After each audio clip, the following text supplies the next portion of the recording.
A reading from the first letter of John, chapter 2, verses 12 to 17. I am writing to you, children, because your sins have been forgiven for his name's sake. I am writing to you because you know the Father. If anyone loves the world, the love of the Father is not in him. The world and its enticements are passing away, but whoever does the will of God remains forever. The word of the Lord.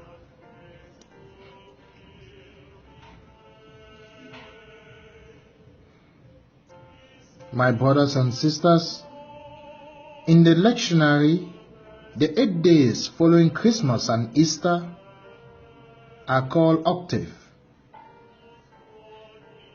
During octaves, the readings highlight different aspects that must be taken into consideration when we think or talk about that particular feast. Today is the 6th octave of Christmas, and St. John wants us to ask ourselves important questions about our willingness to let God dwell in us. So if Christ is born for us, to save us, to journey with us to the Father, what then becomes of our relationship with what St. John calls the things of this world? That is, sensual lust, enticements of the eyes, and pretentious lives, as St. John calls them. In other words, if I truly hold that Christ has come and has forgiven me, that he wants me to live a better life, what concrete decisions am I willing to take in order to meet Christ halfway as he comes into my life?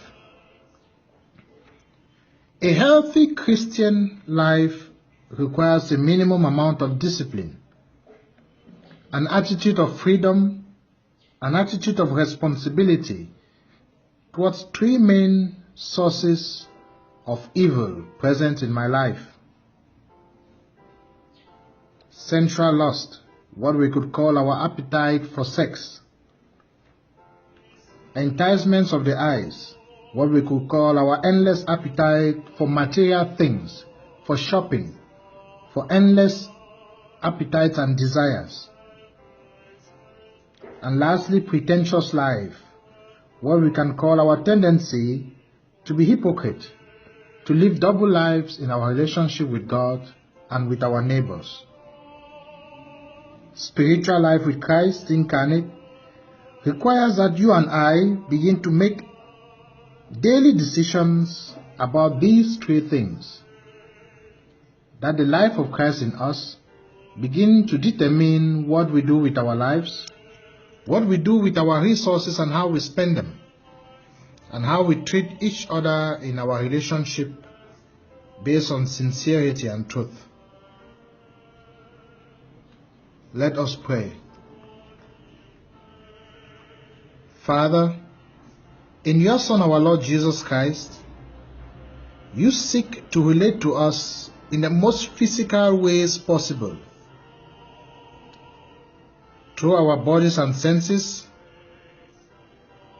free us of all worldly enticements, Father, and may the graces of Christmas incline our hearts according to your will, through Christ our Lord.